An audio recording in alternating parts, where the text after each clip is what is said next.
सत साहेब गुरु जी। सच साहेब सच कृपा साहेब। निधान तारण आर, करुणा हाँ। निधान दया के सागर, परमपिता स्वरूप सदगुरु के चरण कमलों में कोटि कोटि दंडवत प्रणाम गुरु जी। आपका प्रणाम स्वीकार है, आपको भी प्रणाम। बोली बोली। हाँ गुरुजी, दास को 28 अक्टूबर से आपकी 2-3 वीडियो सुनने के बाद में नवंबर में दास को सार शब्द प्राप्त होगा, परमात्मा की प्राप्ति हो गई। उसके बाद में रेगुलर ऑडियो, अपनी ऑडियो सुन रहे हैं हाँ और हाँ। बहुत ही आनंद आ रहा है। और मतलब जो भी पीछे जो भी 8-10 गुरु किए, करीब 7 गुरु किए, काफी। बाप रे, अच्छा। हाँ गुरुजी। गुरुजी सबसे सर्वप्रथम तो बचपन से ही भक्ति में लगे रहे। हम्म और गुरुजी दास सिलाई का काम करता है। तो पहले बजरंगबली की भक्ति करी, फिर उसके बाद में अपने ओम जय जगदीश की आरती करते रहे। हम्म। फिर तसल्ली नहीं हुई कि तो उसमें देखते थे कि वो ओम जय जगदीश की आरती में आता था कि तुम हो एक अगोचर सबके प्राणपति, किस विधि मिलूं दयालु, तुझको मैं कुमति। फिर ये प्रश्न खड़ा हो गया कि जब ये अगोचर है तो फिर इसे कैसे मिलूं। तो इसमें गुरु की खोज की, तो संत निरंकारी मिशन में चले गए 91 में, तो 20 साल वहां पर रहे। हम्म। काफी। फिर उन्होंने बता दिया कि ये जो पोल है निराकार यही परमात्मा है, तो उसका दास ने काफी प्रचार प्रसार किया, लोगों को, हजारों लोगों को मिशन में ले गए। और हम वहीं ठहर गए कि भाई यही परमात्मा है। पर बार बार रह रहकर यही प्रश्न आता था अंदर से कि कहीं परमात्मा तो और है। तो इस खोज में दास लगे रहा। और फिर ऐसे करके एक तत्वदर्शी वो थे, महात्मा योग महर्षि थे, योग महर्षि के पास पहुंचे तो उन्होंने कुंडली जागरण के बारे में बताया। तो उन्होंने हम्म। ऐसे सर के ऊपर हाथ रखा तो वो एक चक्कर एक्टिव कर दिए। वहां भी तसल्ली नहीं हुई, वहां भी ये देखा कि ये अपने को कोई आत्म अनुभव, खुद का अनुभव कुछ नहीं हो रहा। वो बता रहे हैं मंत्र, तो वैसे ही करते रहे। फिर कहीं दूसरी जगह गए, उन्होंने भी मंत्र दे दिए। फिर संत रामपाल महाराज जी के 2014 में पहुंचे। वहां नाम लिए, प्रथम मंत्र लिया, दूसरा मंत्र लिया। फिर हम्म। वो सार शब्द की बात आई, जब गुरुजी सार शब्द के बारे में वहां से पता पड़ा हम्म। कि सार शब्द क्या होता है, तब दास को, दास संत रामपाल महाराज जी को धन्यवाद देना चाहता है कि ये तो पता पड़ा वहां से कि सार शब्द कोई चीज है। तो हम्म। वहां से प्राप्त नहीं हुआ। और जैसे ही आपकी वीडियो 28 अक्टूबर को पहली वीडियो सुनी, तब दास ने एकदम सोचा है कि वास्तव में ये है सच्चाई। फिर ऐसे सुनते सुनते परमात्मा की प्राप्ति हुई। हम्म। तो अभी हाँ ऐसा है कि आप बोले कि वहां हमें सार शब्द की मालूमात हो गई और आपने छोड़ दिया, तो वहां क्या आपको मालूम हो गया कि सार नहीं, शब्द इनका सार ये है? शब्द के बारे में गुरुजी ये पता हुआ कि सार शब्द मतलब लास्ट सीडी है। तो सार शब्द के बारे में इतना ही पता हुआ था बस कि सार शब्द होता है। तो फिर हाँ आपके प्रवचन हाँ। सुनने के बाद ये पता पड़ा कि वास्तविक तक हकीकत तो ये है। ऐसा है कि और उनको भी सार शब्द के बारे में मालूम है। उनके भी एक प्रवचन में मुझे किसी ने उनका ऑडियो भेजा था, जो उनकी कैसेट है ना।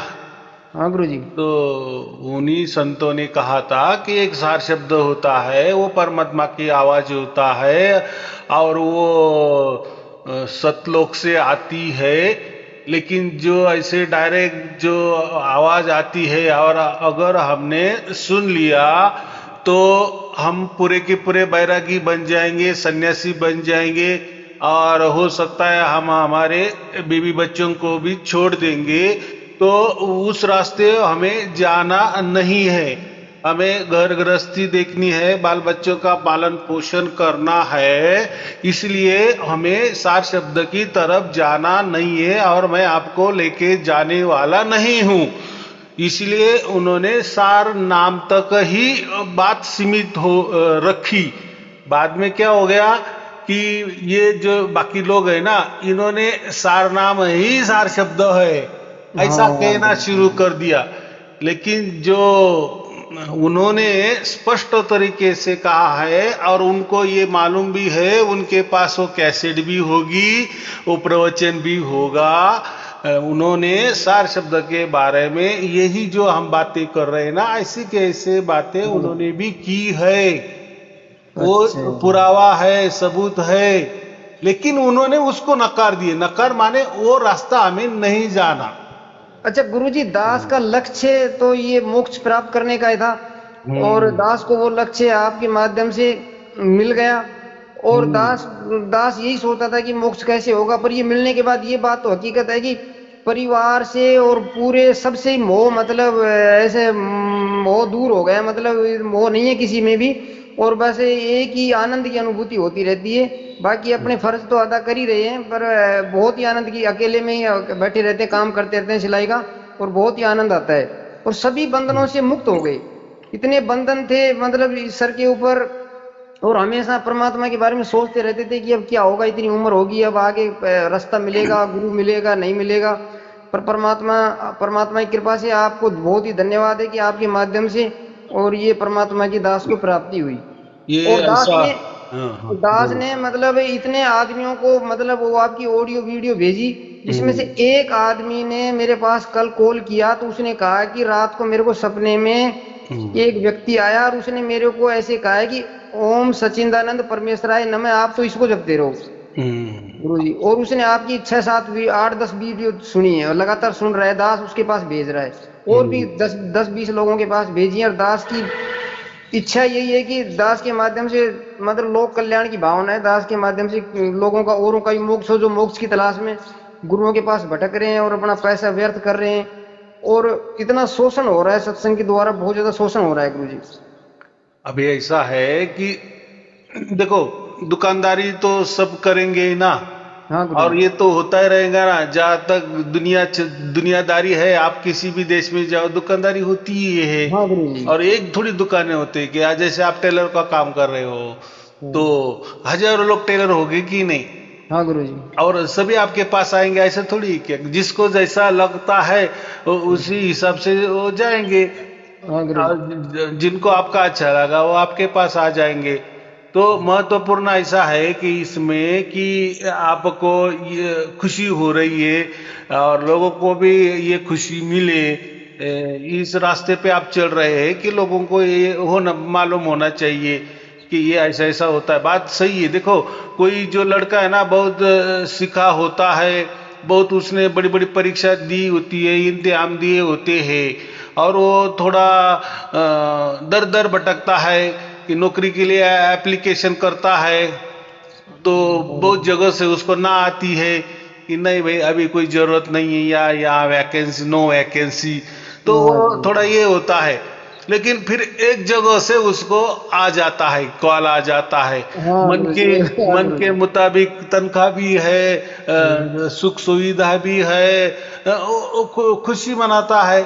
तो हाँ। ये ऐसा ही है कि ये सार शब्द जिसको मिल जाता है वो उसको खुशी मिलती है। हाँ गुरु जी, बहुत ही खुशी, बहुत ही खुशी मिल रही है गुरु जी। हाँ, और बाकी जगह वो नहीं मिलता। लेकिन बाकी जगह क्या बोलते हैं, जैसे वो लड़का नौकरी की तलाश कर रहा था, उसके मुताबिक उसका जो एजुकेशन हो गया है, उसके मुताबिक उसको नहीं मिलती थी, तो वो दर दर भटकता था। तब बहुत सारे उसको नौकरी भी देने को राजी थे, लेकिन उसने जितनी पढ़ाई की उसके मुकाबले उसको उतनी तनख्वाह नहीं दे रहे थे, या हाँ गुरु। हल्की नौकरी थी। तो वो क्या बोलते थे, भाई वो जब तुम्हें बड़ी लगेगी तो तब लगेगी, लेकिन आप तो हमारे पास आ जाओ, थोड़ी भी तनख्वाह है तो उससे गुजारा कर लो, जब तुम्हारी बड़ी नौकरी मिल जाएगी तब जाओ।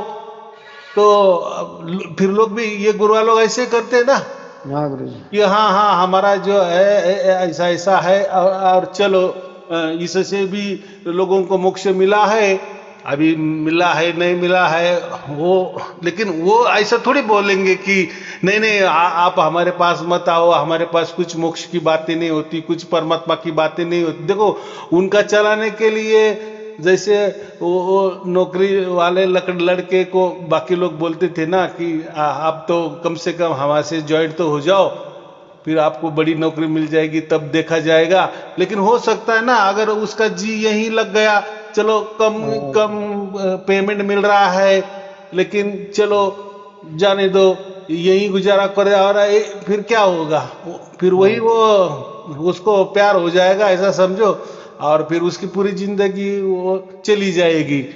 तो ऐसा ही हो रहा है ना, ये गुरुआ हाँ लोग गुरु जी। झूठ मूठ के आश्वासन दे रहे हैं हम्म। कि वो हमारे पास सब कुछ है, कुछ उसके जाने की जरूरत नहीं। कोई ऐसा नहीं होता, कोई ऊपर से परमात्मा नहीं देता जब तक आप कोई प्रार्थना नहीं करेंगे। आप कोई मंत्र जाप नहीं करेंगे, कोई गुरु की सेवा नहीं करेंगे। तो भाई यहाँ गुरु सेवा या कोई गुरु की प्रार्थना इसका कुछ भी संबंध नहीं है, बराबर। इसका संबंध ऐसा है कि तुम्हें मनुष्य जीवन मिला है, तुम्हें इतर जो जैसे हम कहते हैं ना कि आहार निद्रा भय मैथुन, ये तो प्राणियों में भी है ना, और वो हमारे में भी है। तो अगर हम उसी पे अड़े रहेंगे कि आहार निद्रा भय मैथुन तक ही, तो आगे वाला रास्ता ही नहीं मिलेगा। लेकिन नहीं, मनुष्य आपको बनाए तो आपको बुद्धि दे दी, तो अभी ये बुद्धि से तो विचार करना है। और देखो लोग तो बुलाएंगे, अभी बड़ी बड़ी संस्था ये क्या करती, लोगों को ऐसी बुलाती ना, आ जाओ हमारे पास मंत्र ले लो, आपको ये हो जाएगा वो हो जाएगा, मोक्ष मिल जाएगा। लेकिन मैंने हर प्रवचन में तो यही कहा है ना कि भाई हर संस्था हर पंथ होता है, हर धर्म होता है, उसकी अलग थलग विचारधाराएं होती है। हो सकता है कुछ कुछ संस्था में थोड़ी सी क्या बोले नजदीकी होती है, लेकिन बहुत सारे इसमें वो अलग ही होता है। पर गुरुजी और जितने भी मतलब आध्यात्मिक प्रवचन मतलब यूट्यूब पर और काफी सत्संग होते हैं, तो उनके द्वारा तो ऐसा नहीं होता है, पर आपके प्रवचन से ये ऐसा क्यों हो रहा है जो कि लोगों को मतलब परमात्मा मिल रहा है? ऐसा नहीं होता, ये एक गॉड गिफ्ट होता है, जैसा अभी मुझे मिला है। नहीं गुरुजी, कुछ तो है ऐसा मतलब जो मतलब कुछ तो भी है। देखो तो पूरे संसार में मतलब हर धर्म में हर देश में सब जगह हो रहे हैं, पर गुरुजी आपसे ही ये प्रकट कैसे हो रहा है? हाँ, अभी ऐसा है, सुनो। पहली बात तो बहुत सारे लोग, अभी ये कलयुग है, तो इन्होंने सतयुग भी देखा है, त्रेता युग भी देखा है, द्वापर भी देखा है, अभी ये कलयुग में भी आए हैं, बराबर। हो सकता है कलयुग में कितना उनका जन्म होगा, पहला होगा, दूसरा होगा, तीसरा होगा, जो भी है। तो और अभी देखो मेरे पास जो भी लोग आते हैं ना, तो देखो हर बोलता है कि मैं यहाँ गया, मैं वहां गया, माने 4-5 यहाँ तो धक्के खा के ही आता है। वहां उसको धक्के खाना नहीं कहना, तो जाके आता है और उनकी विचार उनके द्वारा मतलब वहां से जैसे शिक्षा मिलती है और आप तक मतलब पीएचडी की डिग्री तक पहुंच गए गुरुजी। नहीं, अगर उनके पास सत्य का ज्ञान होता तो फिर आप वहीं रुक जाते ना। हाँ गुरुजी, ये बात सही है, पर लोग रुके हुए हैं। पर दास को तो एक तलाश थी इस चीज की, मोक्ष की तलाश थी, और मोक्ष की तलाश में काफी पूरा जीवन मतलब बिता दिया, और भौतिक धन की भी मतलब हानि हुई, और उससे कुछ प्राप्त नहीं हुआ। मतलब अभी ऐसा है, ज्ञान प्राप्त हुआ इस चीज का, पर बाकी ये चीज प्राप्त नहीं हुई। अभी आप जहां भी 2-4 जगह गए तो सबकी विचारधारा अलग अलग है कि नहीं? हाँ बराबर कि नहीं? अभी मुझे कैसे मालूम कि सबकी विचारधारा अलग अलग होती है? मुझे तो उनकी क्या क्या विचारधारा है वो भी मालूम है। उसका साफ मतलब है ना, मुझे हजारों लोग जुड़े हैं ना। और जैसे आपने 4-5 जगह गए, वैसे वो भी 4-5 जगह गए, कोई 10 जगह गए, कोई 2 जगह गए, कोई 1 जगह गए, तो उनका ज्ञान मुझे ऑटोमेटिक आ जाता है। माने वो बोलते हैं ना कि यहाँ वहाँ ऐसा होता है, फिर मैं कहता हूँ ना आप कुछ मत बोलिए, मुझे सब मालूम है। ऐसा क्यों कहता हूँ? वो उसमें कोई रॉकेट साइंस नहीं है, वो बोल रहे हैं ऐसे, सब लोग बोलते हैं कि वहाँ क्या होता है, वो वहाँ क्या होता है, तो उससे लोगों को फिर मैं बोलता हूँ कि देखो ऐसे हजारों संस्थाएं हैं, हजारों पंथ है, सबकी विचारधाराएं अलग थलग है। कोई कोई विचारधारा थोड़ी मिलती जुलती होती है, लेकिन बाकी तो अलग ही होती है। जैसे अभी और एक देखो, जो भी थोड़ा वेदों की ओर जाता है ना, माने उसको हम क्या बोलते, जैसे शंकराचार्य जी का अद्वैतवाद है। अद्वैत का मतलब एक ही, बस। फिर एक ही आप क्या कहे, एक ही परमात्मा है, बराबर, या सब ही परमात्मा है, उसको भी अद्वैत कह सकते हैं। माने एक परमात्मा के सिवाय बाकी कुछ भी नहीं है, उसको क्या कहते, अद्वैतवाद, दूसरा नहीं। अच्छा गुरुजी, एक छोटा सा प्रश्न है मेरे दास का। जैसे जितने शंकराचार्य हुए, स्वामी विवेकानंद हुए, ये कम ही उम्र में किसी को कैंसर से पीड़ित होकर गए, कोई बहुत ही कम उम्र में शंकराचार्य गए, तो उनका क्या कारण रहा, उनका मोक्ष हुआ या नहीं हुआ? देखो, ऐसा नहीं है, मोक्ष क्यों नहीं होगा? अगर उन्होंने निष्काम कर्म किए हैं, लाखों लोगों को वो मार्ग बताया है, रास्ता दिखाया है, फिर ठीक है, विचारधारा भी अलग क्यों ना हो, लेकिन उनको तो कम से कम, वो तो मुखिया है। देखो, जब भी कोई मेरे प्रवचन सुन के हजारों हजारों लोगों को सार शब्द की प्राप्ति हो जाती है, हाँ तब गुरु जी। वो मुझे क्या बोलते हैं? मुझे दुआई देते हैं कि नहीं? हाँ, दुआई देते हैं गुरु जी, तो दुआ देखो, देते रोज समझो मेरे लाखों लोग हैं, एक प्रकार का उदाहरण के लाखों लोग हैं, तो वो मुझे रोज लाख दुआ दे रहे, माने मेरा उतना पावर बढ़ता है कि नहीं? हैं। हाँ गुरु जी। तो मेरा तो मोक्ष निश्चित ही है। वैसे गुरु जी, आप भी आप समझो। आप तो मोक्ष देने वाले हैं, आपका मोक्ष तो निश्चित है ही। नहीं नहीं नहीं, मैं उदाहरण दे रहा हूं। वैसे आप भी, आपको सार शब्द की प्राप्ति हो गई, और आप भी वही सारे शब्द दूसरों को मिलना चाहिए, उसके लिए निष्काम कर्म कर रहे। अभी जिसको मिल जाएगा तो पहले नाम आपका लेगा, बाद में मेरा लेगा, बराबर? हाँ हाँ, बिल्कुल तो सही। फिर उसकी दुआ आपको भी लग जाती है कि नहीं? तो हाँ, ये ऐसा बांट जाता है, फिर ऐसा आदमी स्ट्रांग होता है, उसको फिर ताकत मिलती है। फिर अभी गुरु जी मुझे आगे अब इतना, कोई मंत्र जप करना है या कुछ? आगे तो कुछ नहीं करना गुरु जी, ऐसा अब नहीं क्या है ना, करें? है ना, थोड़ा सा होता है। देखो, हाँ हम गुरु जी, क्या गुरु करते हैं, दीक्षा पहले में। जानो फिर मानो। उसका हाँ मतलब गुरु क्या जी। है? पहले परमात्मा को प्राप्त कर लो, माने हाँ, ये तो परमात्मा हो ने गया आपका गुरु जी। चुनाव किया, हाँ, चुनाव कर लिया गुरु जी। किया, बाद में फिर और बाकी जगह क्या होता है? उल्टा होता है। अभी देखो, मैंने क्या कहा, हर एक की विचारधाराएं अलग अलग होती है। जैसे शंकराचार्य जी की विचारधाराएं क्या है? एक ब्रह्म, बराबर? हाँ, ब्रह्म तक है, ब्रह्म तक ही ब्रह्म, है। ब्रह्म सत्य, जगत मिथ्या, हाँ गुरु जी। माने एक ब्रह्म ही सत्य है। माने आप जो भी देखेंगे वो सब कुछ ब्रह्म है, और वो एक ही ब्रह्म है, बराबर? ये उनकी एक विचारधारा हो गई। हाँ लेकिन गुरु जी। देखो, मुझे तो इतना कहना है, मैं तो कोई शंकराचार्य जी का विरोधक नहीं हूं, लेकिन उनमें भी कोई बहस होती ना, तो मैं तो यही कहूंगा कि देखो, आपने जो कहा ना कि ब्रह्म सत्य जगत मिथ्या, तो भाई आपने ब्रह्म को सत्य को दिए, और जो माया है, जो जो जगत है, हाँ गुरु। ब्रह्मांड है, उसको असत्य को दिए। तो यहाँ आपने खुद ब खुद दो बातें वो बता दी ना। हाँ, दो बातें एक बताई। ब्रह्म भी बता दिया, एक माया भी बता दिया, हम्म, जगत भी बता दिया, जगत माने माया। तो हाँ फिर यहाँ भी आपने दो कर ही दिया, फिर आपका अद्वैतवाद कैसा हो गया? तो फिर उसका मतलब एक तो ऐसा होता है, अद्वैत का मतलब एक ही एक है, एक तो पूरी की पूरी माया ही माया है, ठीक है, वो बोलते हैं कि नहीं, वो तो असत्य है। दूसरा फिर बचता क्या है कि बस एक ही ब्रह्म है, बराबर? फिर ब्रह्म एक ही ब्रह्म है, तो बाकी क्या है? बाकी सब ब्रह्म आ जाएंगे ना। फिर जो भी हम हाँ आंखों से देखेंगे, कानों से सुनेंगे, ब्रह्म के सिवा कुछ भी नहीं, एक ब्रह्म, इसको अद्वैत कहते हैं ना। हाँ गुरु जी। अभी बाकी लोगों ने अद्वैत में गए। अभी हम्म, देखो, मैं एक एक विचारधारा बता रहा हूं। अभी शंकराचार्य जी को उनका जन्म कब हुआ? माने 2500 के आसपास हो गया ना। हाँ, 2500 साल। हाँ, उसके बाद में 2-1000 सालों में समझो रामानुजाचार्य हो गए, उनका भी शंकराचार्य से, लेकिन थोड़ा सा उनका अद्वैतवाद था। अभी उनका अद्वैतवाद क्या है? अभी देखो, अभी उनका अद्वैतवाद क्या है कि ब्रह्म सत्य ये ठीक है, लेकिन हम जीव जो है ना, हम्म, ये अलग है। क्या कह दिए? इसलिए उन्होंने अद्वैत कर दिया। उन्होंने प्रकृति की बात नहीं बताई, प्रकृति वगैरह कुछ नहीं होती, हम जीव है और हमारे लिए ईश्वर है, बराबर? हम आत्मा है, हमारे लिए परमात्मा है। यहां दो कर दिया। लेकिन बाद में क्या कर दिया उन्होंने? क्या बताए? हमें अगर मोक्ष चाहिए तो हमें हमारा आत्मा परमात्मा में विलीन कर देना है। माने हमें बाद में लास्ट में हमारा आत्मा परमात्मा में विलीन कर देना है, माने हमें परमात्मा ही हो जाना है। आया अभी गड़बड़ समझ में?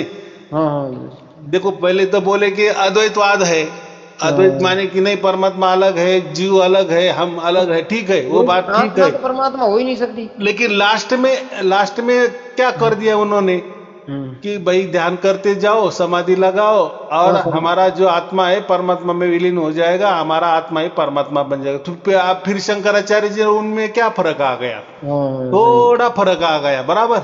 हम्म, और अभी ये क्या हो गया, ये सब ये समझो अभी रामानुजाचार्य हो गए, उन्होंने भी वो थोड़ा विशिष्ट अद्वैतवाद निकाला।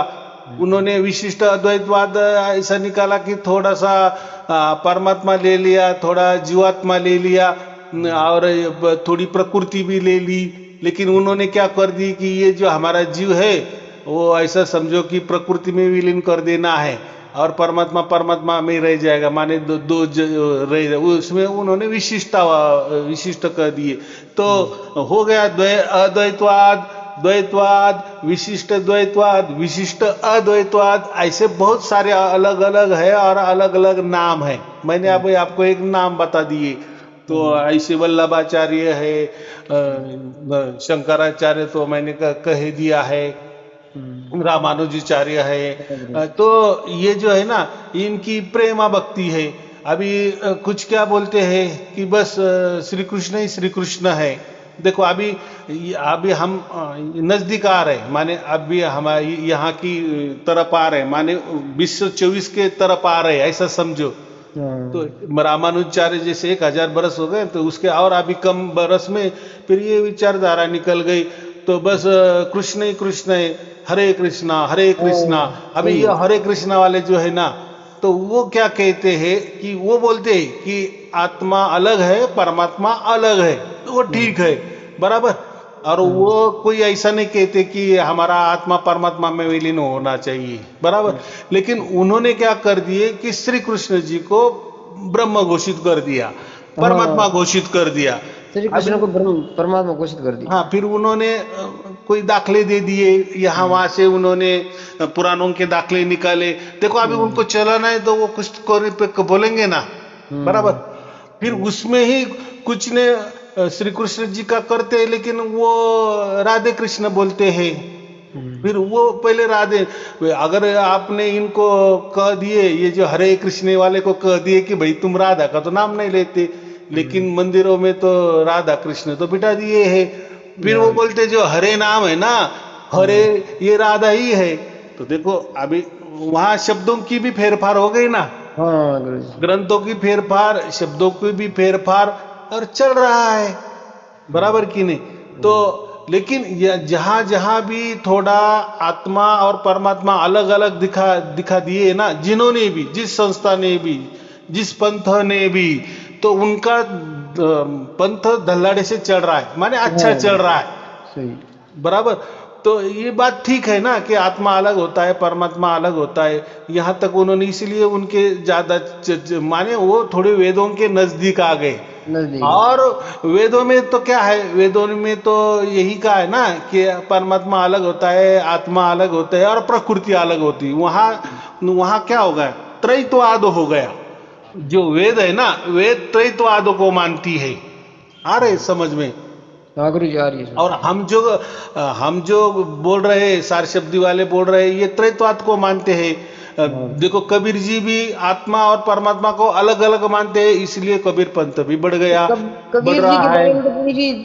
कबीर जी के बारे में तो ये कहते हैं कि वो मतलब फूल पर आए थे, और उनके माता पिता कोई नहीं थे, और वही सतलोक में तख्त पर बैठे हैं, और उनके आत्मा उनके दर्शन करेगी और वहां सतलोक में रहेगी। ऐसे गुरु लोग बताते हैं। कई ऐसा है कि जिनका भी धर्म बढ़ाना है, पंथ बढ़ाना है, तो वो जो पंथ के धर्म के मुखिया होते हैं ना, तो उनको ऐसा ही कहा जाता है जन्म के बारे में। अभी जैसे श्री कृष्ण जी का जन्म, तो और ये जो बातें है ना, ये सब टीवी सीरियल में आ गई, पिक्चरों में आ गया, इसमें ये दिखाते हैं। असल में वो ऐसा ग्रंथों में कुछ नहीं लिखते। या अभी तो साइंस आ गया ना, अब तो आज देखो किसी ने तो भी पैदा किए होंगे ना, ऐसे डायरेक्ट तो कभी आएगा नहीं ना, शरीर तो आएगा नहीं ना। नहीं, अगर शरीर आए तो फिर वैसे की वैसे रहना चाहिए। जैसे आज चित्रों में कबीर साहब दिखा रहे हैं, फिर वैसे की वैसे वो फूलों में बैठने चाहिए, और वैसे की वैसे बाद में जाना चाहिए। हाँ गुरु जी, फिर ऐसे बताते ना, मगर से सशरीर गए। ये भाई क्या बोल रहा हूँ, जैसे सशरीर बच्चे होके आए, बराबर। अभी एक प्रयोग करो ना, एक छोटा बच्चा ले लो और कोई कमल के पुष्प पे रख दो, तो पुष्प पे रहेगा क्या बच्चा? नहीं रहेगा। नहीं रहेगा ना। तो ये क्या है, देखो ये बातें जो होती ना, किसी महापुरुष को ऊंचा दिखाने के लिए हर धर्म, हर पंथ, हर संस्था ऐसी बातें करते हैं और करनी पड़ती है। अभी समझो, अभी देखो कल क्या हो गया, क्रिसमस हो गया कि नहीं? हाँ गुरु जी। तो उनका जो जीसस है, उसका जन्म कैसा दिखाया है, जो मेरी थी ना, तो मेरी को डायरेक्ट जन्म हो गया, कोई सितारा था उनके पेट में घुस गया और वो जन्म हो गया उसका, बराबर कि नहीं? हमारा राम जी का जन्म क्या दिखाया, वो प्रसाद बांट दिए सबको, प्रसाद खा लिए, वो उससे हो गया बराबर। वो भी कृष्ण जी, वो तो उनको तो जो देवकी वो जो है, उनको तो तुरुंग में रखा था ना कंस ने। हाँ, लेकिन जब बोले कि वो कृष्ण का जन्म हो गया तो पहले चतुर्भुज विष्णु प्रकट हो गए, और फिर वो दोनों माता पिता बोले कि नहीं नहीं, आप छोटा रूप करे धारण करे, फिर उन्होंने बालक का रूप धारण किया। तो भाई कथा है कि उसको 7 बच्चे हो गए और वो हर बच्चा मारता था, तो 8वां भी तैयार हो गया ना, गर्भवती हो गया ना, तो फिर उसने गर्भ में जाने की क्या जरूरत थी? अगर बाहर ही होगा चतुर्भुज रूप दिखा रहा था, फिर वो छोटा कैसा हो? तो मुझे इतना ही कहना है कि ये हर इसके बारे में होता है। अभी मृत्यु के भी बारे में ऐसा ही कह दी, जैसे श्री राम जी का मृत्यु कैसा बोल दिए कि वो शरीर नदी में उन्होंने आत्महत्या कर लिया, माने खुद को बहा दिया, बराबर कि नहीं? राम जी ने। श्री कृष्ण जी का कैसा हो गया, कोई तो भी हिरन मारने को आया, उसको लगा कि वो हिरन ही है, तो वो बाण मार दिए, उनके अंगुष्ठों को लग गया और वो उन्होंने देह त्याग कर दिया। तो ये जो बड़े बड़े होते हैं ना, जो माने बड़े बड़े कौन करते हैं? हम ही लोग करते हैं, हमारा पंथ श्रेष्ठ है हमारा ये, तो इसीलिए ये करते हैं, ऐसा करना पड़ता है। तो वो जाने दो, तो कोई ऐसा नहीं होता है, तो वो एक भाव होता है। जैसा कोई गायक होता है ना, कोई भजन मंडली वाले होते हैं ना, देखो वो भगवान का कितना गुणगान गाते हैं, तो वो खुद से मन से लिखते हैं कि नहीं वो कविता, फिर कविता को बोल बराबर आनी चाहिए, इसलिए वो कुछ भी शब्दों का प्रयोग करके वो भजन अच्छा बोल देते हैं, लेकिन उसका अर्थ अगर बोल दिए तो कुछ भी कुछ निकलता है। तो ऐसा थोड़ी होता है क्या? तो ये भाव विभोर होकर ये बातें की जाती है। तो आप किसी संत महापुरुष का जन्म देखो तो ऐसे ही कुछ तो भी बताते हैं, और मृत्यु भी ऐसे ही कुछ बताते हैं। अभी तो चलन ही आ गया कि जो महापुरुष हो गए ना, तो उनको जहर दे दिए और उनको मार डाला। ये तो सबको लागू कर देते हैं, सही, सबको लागू कर देते, माने वो एक प्रकार की लाइन ही, जैसे कोई पत्रकार होते हैं ना, या कोई न्यूज वाले होते हैं ना, उनके पास वो लाइनिंग ही होते हैं। समझो किसी संतों को पकड़ा वो संत, तो उनके लाइनिंग होते, वहाँ ऐसा चलता था, वहाँ ऐसा चलता था, वो स्त्रियों के साथ ऐसे करते थे, हमें वहाँ ये मिला, हमें वो वहाँ ये मिला। तो माने सब कोई भी संत पकड़ ले लिए तो उनको वो यादी बराबर वो छप देते हैं।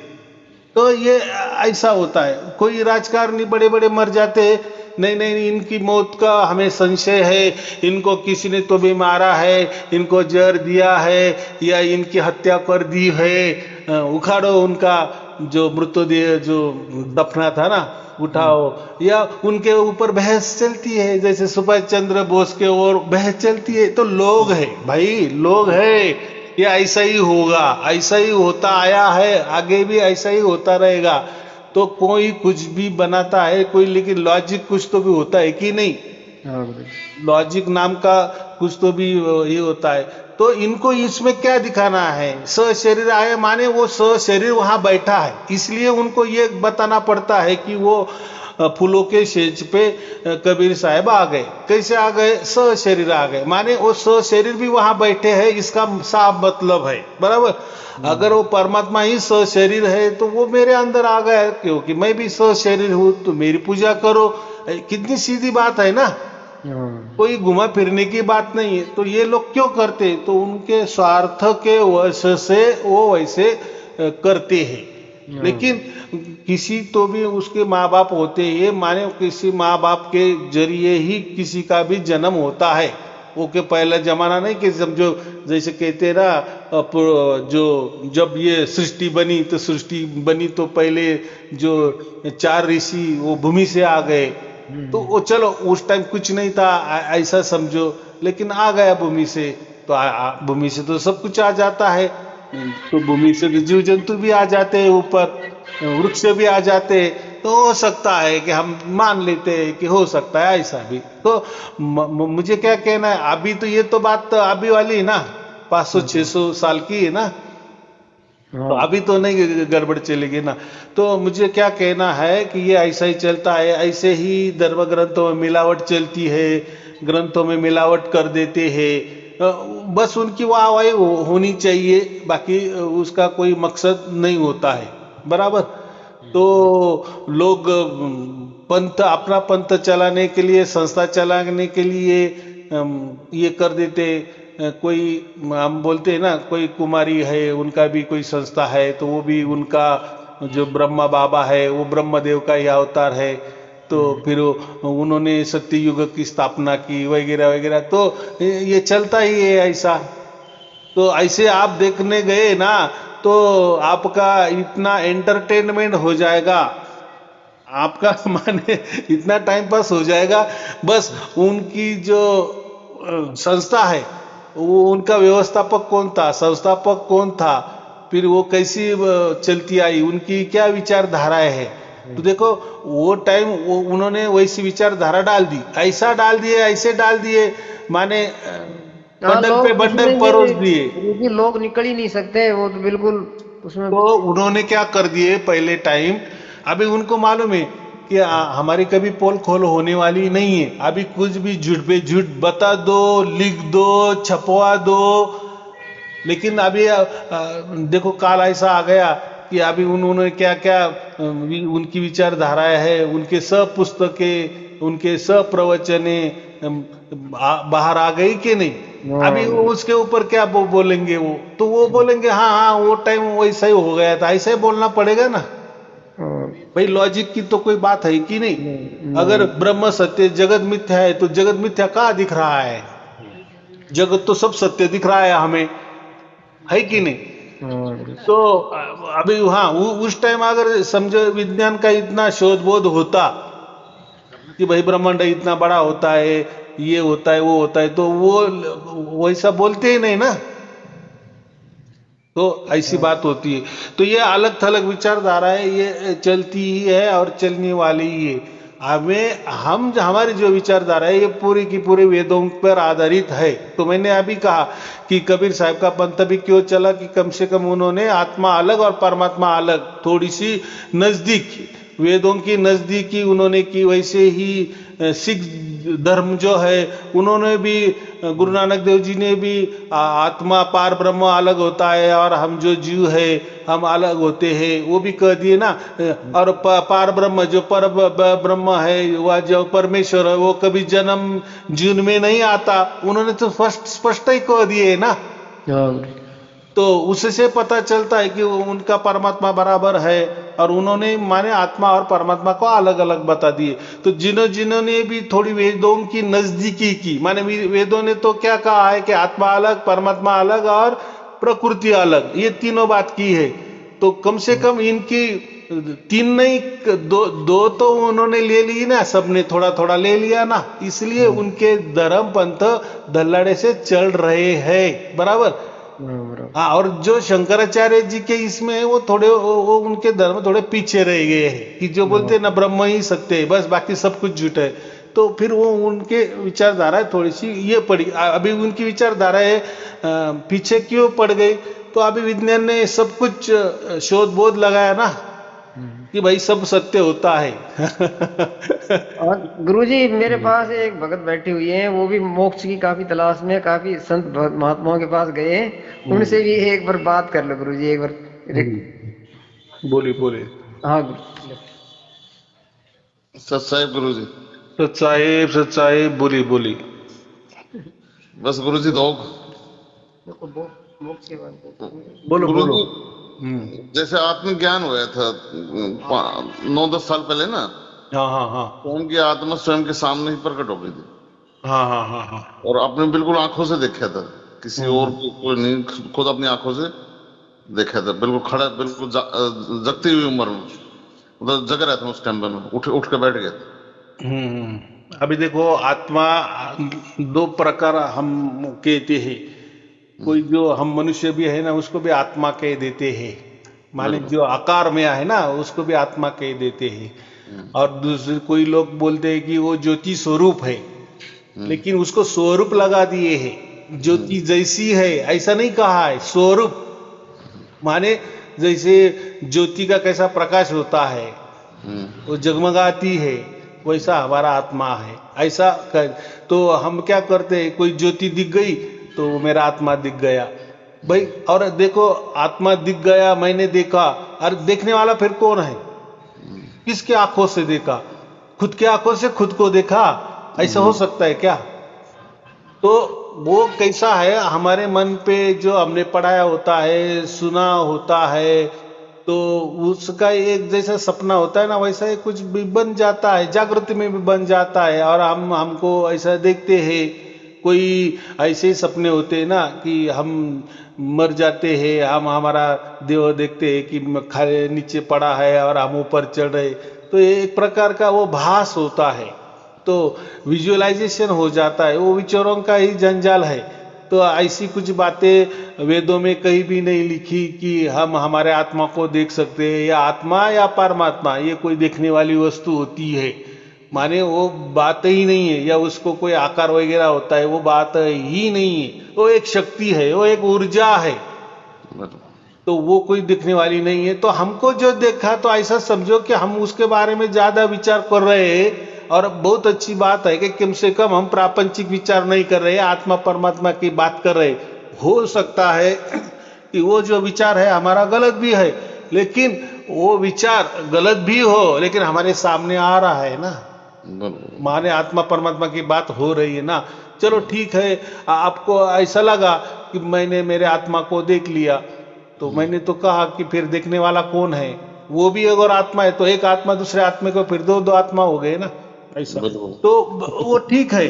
लेकिन इसमें इतना देखना है कि हमने कम से कम आत्मा परमात्मा की बात कर रहे, देखने की बात कर रहे, अनुभव की बात कर रहे, तो हमारा जो झुकाव है उसके प्रति चल रहा है, उसकी ओर चल रहा है, ये महत्वपूर्ण है, बराबर। नहीं तो लोगों को तो मेरे सपने पैसे दिख रहे, मुझे तो जागते भी पैसे ही नजर आ रहे, मैं कब सेठ बन जाऊं, कब साहूकार बन जाऊं, बड़ा आदमी हो जाऊं, या मुझे एक बीबी है तो 4 बीबी कैसी हो जाएगी। आदमी तो वही सपना देखता है ना, धन का सपना, श्री का सपना, माने ये सब आकारों में ही उलझ रही है।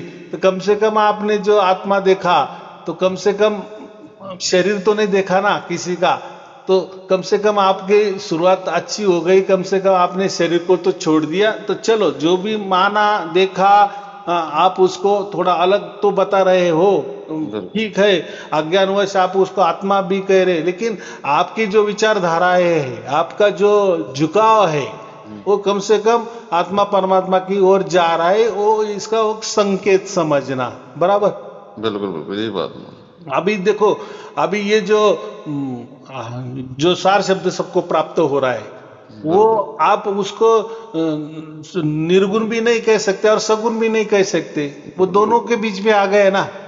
बिल्कुल। आपका प्रोग्राम देखे थे गुरुजी, सार शब्द उसी दिन प्रकट हो गया था मेरे तो। हाँ हाँ, तो फिर सार शब्द प्रकट हो गया, तो आप उसका व्याख्या करो, तो कोई आप वो बोल नहीं सकते कि वो निर्गुण है। निर्गुण का मतलब क्या होता है, पूरा जीरो, खाली। तो आप बोलेंगे नहीं नहीं ऐसा भी नहीं है, लेकिन मुझे तो उसका अनुभव हो रहा है, फिर बिल्कुल अनुभव हो रहा है तो अनुभव तो सगुन का होता है, बिल्कुल लेकिन मुझे अनुभव हो रहा है लेकिन वो सगुन तो नहीं है, माने आकारों में भी नहीं है, लेकिन हो तो रहा है। बिल्कुल तो बात ऐसी कि हम उसके लिए उदाहरण देते हैं ना, तार है, तार, तार में करंट चल रहा है, बराबर। बिल्कुल लंबे से देखा तो हमें कुछ समझ में आ रहा है कि उसमें करंट चल रहा है, नहीं दिख रहा है, बराबर। लेकिन जब छू जाते हैं, छू छू जाने के बाद हमें झटका बैठता है ना, बिल्कुल बिल्कुल तब भी हम उसको देख नहीं सकते, वो करंट को। बिल्कुल ऐसा हो सकता है मैंने वो तार को छू लिया, मुझे बहुत बड़ा झटका लग गया, फिर हम बोलेंगे फिर आपको झटका लगा है, वो आपने तो अनुभव किया, फिर उसका चित्र निकालो, किसने आपको झटका दिया, कैसी वो बिजली है, तो आप बोलेंगे यार नहीं, वो तो अनुभव करना पड़ता है, मैंने तार को हाथ छेड़ दिए, ऐसा तो बाहर से तो कुछ दिखता नहीं है। दिखता नहीं है माने उसमें करंट नहीं है, ऐसा उसका मतलब नहीं है, उसमें तो करंट है। वैसा ही ये सार शब्द है, सार शब्द तो है, लेकिन वो दूसरों को आप बता नहीं सकते, क्योंकि वो खुद का अनुभव होना चाहिए और वो खुद के लिए दिया है। अगर ऐसा समझो ये लेने देने की वस्तु होती तो इसके बहुत लोग ठेकेदार बन जाते ना, उसको तो फिर व्यापारी करते बड़े बड़े, आ जाओ मैं आपको सार शब्द दे देता हूँ, और यही फिर बात। लोगों की लाइन लग जाती, मुझे 1 किलो दे दो, मुझे 2 किलो दे दो, मुझे ये अनुभव दे दो। तो परमात्मा ने देखो, परमात्मा की लीला परमात्मा जाने, परमात्मा ने सब कुछ ऐसा डिजाइन करके रखा है उसके बारे में, बाकी नहीं। बाकी प्रकृति के बारे में, प्रकृति में तो सब खुला है, सब आंखों से देख सकते हैं, और वो कैसा होता है, कैसा कार्य करता है, इसका सब आपको जानकारी भी मिल जाएगी। जैसे आप मोबाइल पर बोल रहे, मैं भी मोबाइल पर बोल रहा हूँ, ये काम कैसा हो रहा है, इसका जो इंजीनियर है, कंप्यूटर इंजीनियर है या नेटवर्किंग इंजीनियर है, वो सब बता देगा कि ये ऐसा ऐसा काम चलता है, बराबर। लेकिन परमात्मा का जो होता है ना, वो नहीं समझ सकते हम, क्योंकि वो उसकी बुद्धि अलग है, उसका विवेक ही अलग है। माने बुद्धि तो भी मनुष्य के लिए हम यूज करते हैं ना, विवेक भी मनुष्य के लिए यूज करते हैं। तो परमात्मा का जो ज्ञान है ना, उसको परम ज्ञान कहते हैं। तो अगर वो परम ज्ञान ही हमारे समझ में आ गया, हम उस परम ज्ञान का अनुभव कर सकते हैं, जैसे सार शब्द का अनुभव करते हैं। लेकिन वो कैसा हो रहा है, हम ज्यादा से ज्यादा उसकी जानकारी बोल सकते हैं, लेकिन वो सही हो उसकी कोई गारंटी नहीं है। लेकिन वेदों में तो इतना ही लिखा है कि वो जो परमात्मा होता है, अब जब ये प्रकृति की शुरुआत करनी पड़ती है, देखो प्रकृति की कोई शुरुआत माने वो भी सनातन है, प्रकृति सिकुड़ जाती है, माने पूरी जैसे हवा होती है ना, वैसे वो सब प्रकृति, पूरे ब्रह्मांड जो है ना, इतना बड़ा ब्रह्मांड पूरा वो सिकुड़ जाता है प्रकृति में। तो उसमें प्रकृति में फिर सत्व रज तम ये सब वो काल वगैरह वो सब सिकुड़ में रहता है।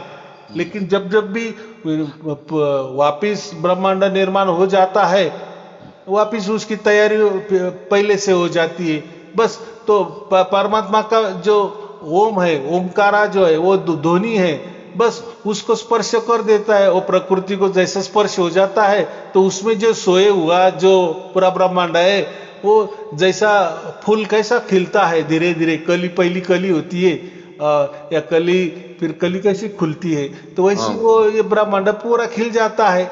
लेकिन उसको कितना करोड़ों बरस लगता है, वापिस वो सिकुड़ जाता है। तो ये ऐसा चक्र चलता ही है, और वापिस प्रकृति में गरज है। इसलिए कहते हैं कि प्रकृति भी सनातन है, आत्मा भी सनातन है, परमात्मा भी सनातन है। सनातन का मतलब पहले से ही तो वैसे कि वैसा है, आज भी ऐसे कि ऐसा है, और आगे भी ऐसे कि ऐसा रहे। ये तीनों ही बातें सनातन है। लेकिन प्रकृति में ब्रह्मांड की निर्मिति होती है, सृष्टि की निर्मिति होती है, और कुछ बरस बाद वापिस वो सिकुड़ उसमें ही समा जाती है, बराबर। समा जाती है माने लुप्त हो जाती है, नष्ट हो जाती है, ऐसा नहीं है। तो वो जैसे हम रात को सो जाते हैं, तो रात को कुछ कारोबार होता है क्या? पूरे रास्ते भी शमशान हो जाते हैं कि नहीं? बिल्कुल बिल्कुल सही। और हम भी जो दिन भर कितने काम करते हैं, यहाँ दौड़ते वो करते, सब देखते हैं, सब कारोबार करते हैं, लेकिन जैसे सो जाते हैं बस फिर हम पुरुष है स्त्री है क्या है कुछ सब कुछ भूल भी जाते हैं, सिकुड़ जाते हैं, उसको कहते हैं सिकुड़ जाना। ऐसे ये पूरे ब्रह्मांड प्रकृति में वापिस उनका जो कालावधि है वो सिकुड़ जाता है, लेकिन काल उसमें रहता ही है, काल चालू ही रहता है। बिल्कुल काल का भी नाश कभी नहीं होता।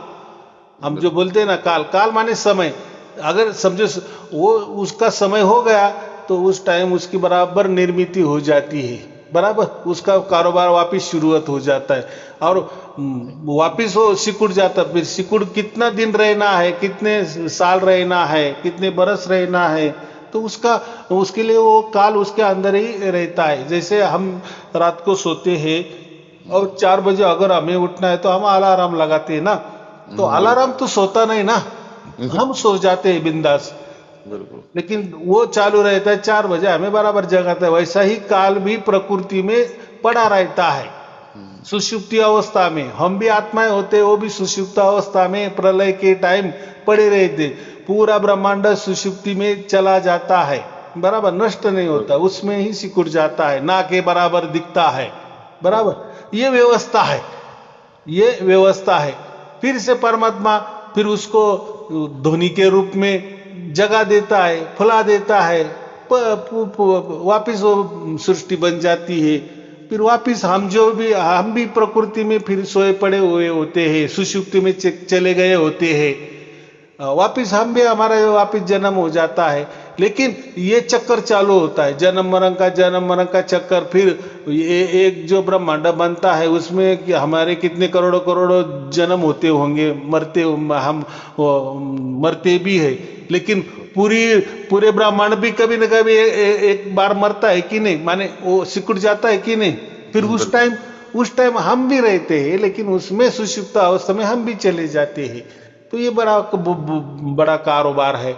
और वापिस परमात्मा अपनी फूंक दे के, उसको फूंक बोलो, कुछ भी बोलो, एनर्जी बोलो, शक्ति बोलो, फिर वो चलायमान कर देता है, बराबर। ये ऐसा चल जाता है। अभी हमें क्या करना है, ये सारे शब्द हमें क्या करता है, या सारे शब्दों का हमें फायदा क्या होता है।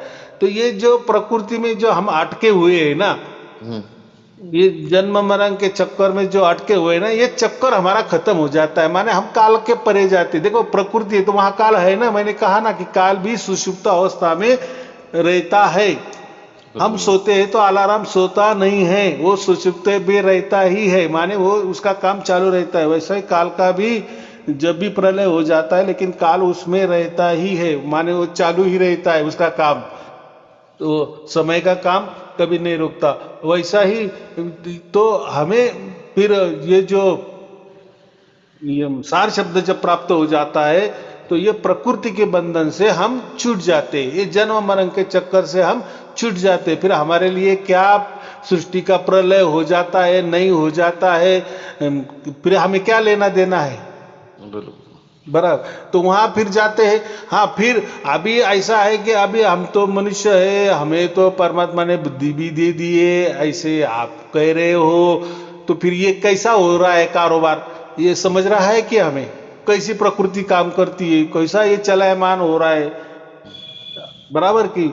तो ये इसके जो जवाब है वो हमें मोक्ष में मिल जाते हैं, अगर हमने वहां पूछे तो माने हमने थोड़ा सा विवेक जगाया कि ये काम कैसा चलता है, तो परमात्मा वो हमें समझा देता है। लेकिन ऐसा मत समझो परमात्मा समझा देता है माने जैसा अभी मैं आपको समझा दे रहा हूँ, हाड़मास का हूँ वैसे ही परमात्मा वहां आता है, ऐसा नहीं। बस वो एक प्रकार का संकल्प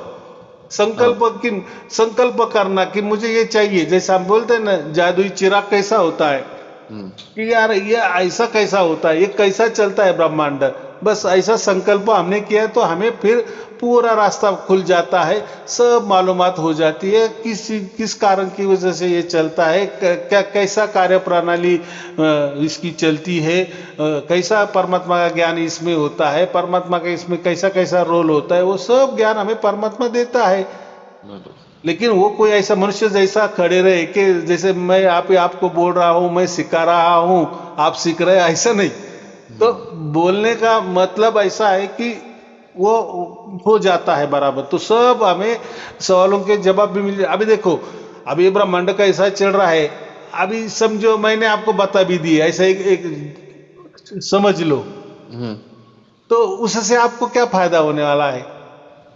नहीं, फायदा उसमें जानकारी बढ़ गई ना, एकदम बस नॉलेज बढ़ आपकी जानकारी बढ़ जाएगी, आप पंडित बन जाएंगे। गई। नहीं नहीं, पंडित नहीं, अपने खुद का कल्याण कर ले महाराज। नहीं नहीं नहीं नहीं, लेकिन ऐसा नहीं ना, आपने समझो पूरे ब्रह्मांड की जानकारी भी ले ली गई, ये काम ऐसा ऐसा होता है, तो आपको सिर्फ जानकारी होगी, उससे आपको कुछ फायदा नहीं वो होगा, फायदा नहीं होगा। या आपको मोक्ष नहीं मिलेगा। परमात्मा बोलेगा अरे यार इन्होंने तो मनुष्य जीवन में इतना बड़ा मैं ब्रह्मांड चला था, उसका ज्ञान इसने कर दिए। नहीं, ये आपको जानकारी हो गई, बस उसको एक आपको आनंद मिल जाएगा कि बाप रे, मैंने ये गुड़ जो है, ये रहस्य जो है, मैंने वो खगाल निकाला। लेकिन उससे आपको मोक्ष नहीं होगा, क्योंकि मोक्ष का बात अलग होती है ना, हाँ वो बिल्कुल तो परमात्मा के हाथ में है, और मोक्ष के ठिकाना अलग होता है ना।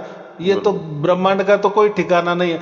अगर आप कोई बोलेगा कि आपको मोक्ष मिलेगा तो आप गोलोक में जाएंगे, वैकुंठ में जाएंगे, सतलोक में जाएंगे, या कहीं भी लोक लोकांतर में जाएंगे, तो फिर वहां आपका मोक्ष नहीं है। हाँ, वहां मोक्ष आपका होगा, लेकिन उसका फिर कुछ कालावधि होगा, क्योंकि लोक लोकांतर है ना, और लोक लोकांतर में हमारे जैसा कारोबार चलता है, पृथ्वी जैसा, वैसा भी वहां फिर कारोबार होगा, अलग थलग, थोड़ा सा अलग थलग, बराबर। लेकिन फिर सब फायदा क्या है? फिर वहां बिल्कुल वापिस हम लोग लोकांतर में आकारों में जाएंगे ना। बिल्कुल बिल्कुल। फिर आकार जहां जाए, जहां आकार होता है वहां विकार आ ही जाता है। बिल्कुल आता है। विकार आने आया माने सब निर्मित हो जाती है, स्त्री पुरुष निर्माण हो गए, स्त्री पुरुष में विकार आ गया तो बच्चे पैदा होने ही होने हैं, बिल्कुल माने फिर संसारी वाली बात हो गई ना। तो हमें वो कोई सतलोक नहीं चाहिए, कोई गोलोक नहीं चाहिए, कोई नहीं चाहिए। वेदों में वही लिखा है कि डायरेक्ट हमें परमात्मा का जो ठिकाना है, मोक्ष वाला ठिकाना है, वहीं जाना है। अभी ऐसा होता है कि बहुत लोग बोलते हैं कि हमें 4 शब्द मिल गए तो हमारा हम क्या हो गए, हमारा पद क्या है? तो हमारा पद एक ही है, हम दिव्य आत्मा बन गए। क्या बन गए? दिव्य आत्मा बन गए, हम कोई परमात्मा नहीं बन गए। जिसको भी मोक्ष मिलता है तो वो मोक्ष के स्थली, वो जो ठिकाना है मोक्ष वाला ठिकाना है, कि जहां ब्रह्मांड की बातें नहीं होती वहां हम रहते हैं, बराबर। बिल्कुल सत्य वचन। हाँ, तो अभी आपको क्या क्या समझ में आ रहा है, क्या क्या नहीं, वो मुझे नहीं मालूम, लेकिन ना ना, भगत जी से करो बात। हाँ गुरुजी। बोले बोले। आगे समझ में। हाँ गुरुजी, ये चीज तो आ गई। अब इसके लिए एक चीज है कि जैसे प्रकृति में रहते हैं तो गुरुजी दास तो एक सिलाई का काम करता है, और प्रकृति में रहते हैं तो मतलब एक जो धन का जो अभाव है ना, वो शुरू से ही वो ऐसे ही चल रहा है। हाँ गुरुजी, ये पता नहीं। और जिस दिन से पहली मैंने वो सुनी, उस दिन से 3 महीने से बैठा था मैं, उस दिन से मेरे को काम भी आ गया। अब आगे के लिए गुरुजी मेरे को मतलब जैसे गुरु दक्षिणा में कोई मंत्र मिल जाए, या मतलब जो प्रकृति का कोई, प्रकृति में रह रहे हैं तो प्रकृति के लिए क्या करें, मतलब बाकी हाँ, ऐसा है कि देखो, आपने कहा था ना कि मुझे तो 4 शब्द की प्राप्ति हो गई, अब आगे क्या करना है।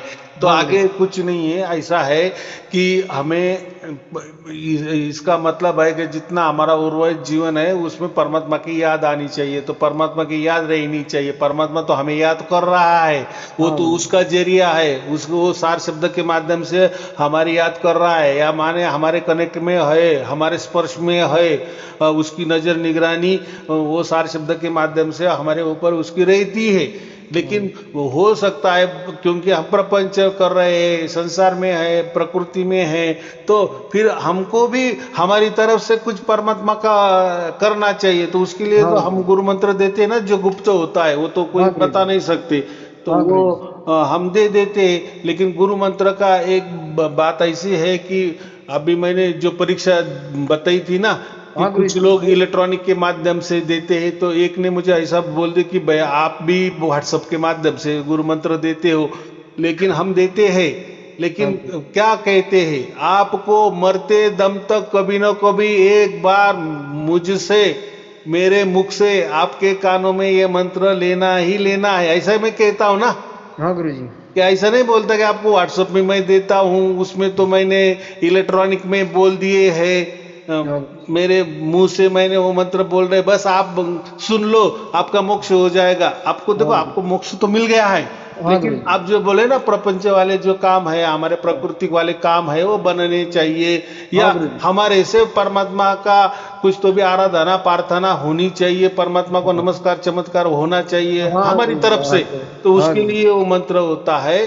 तो वो मंत्र मैंने मेरे मुख से बोला है, उसकी कैसेट छोटी सी है, 1 मिनट 2 मिनट की है, वो सुनो, माने मैंने ही मेरे मुख से आपको दे दिया। लेकिन लेकिन लेकिन फिर वो वाली बात आ जाएगी कि फिर आपने भी इलेक्ट्रॉनिक माध्यम से दे दिया।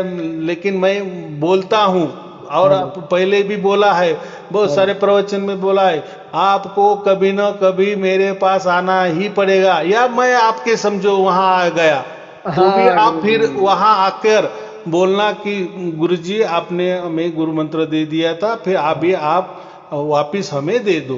तो ये हाँ गुरु मंत्र मैं मुझ से बोलूंगा, लेकिन मैं आपको अंधश्रद्धा में नहीं रखूंगा कि बस अभी हाँ आपको दे दिया है वही है, अभी आप मेरे पास आने की जरूरत नहीं, या मैं आपके पास नहीं आऊंगा। फिर उनमें और हमारे में क्या फर्क है। लेकिन गुरु हाँ मंत्र का ये बात होती है, परंपरा से ऐसा होना ही चाहिए। गुरुजी, दास की आर्थिक स्थिति कमजोर है, दास आने के लिए इतना इच्छुक है कि दास अभी 30 तारीख का अपना वो दिया हुआ है ना, हम्म। तो उसमें भी आने का विचार बन रहा था, पर अभी टाइम है नहीं। जैसे गुरुजी, तो अभी जैसे गर्मियों के टाइम में जब भी वो होगा ना, तो गुरुजी आराम से आपके आओ, दर्शन में। आराम से आओ, कोई बात नहीं है। आपको तो मंत्र तो मिल गया है ना, बस हाँ गुरुजी, वो आप मिल गया बिल्कुल, उसका उसमें आनंद स्मरण। है, मतलब बिल्कुल। वो अब जैसे रात को सोता हूँ तो बिल्कुल वो चलती रहती है धुन ना, और दिन में भी जैसे काम करता रहता हूँ जब, तो चलती नहीं, बाकी चलती रहती है।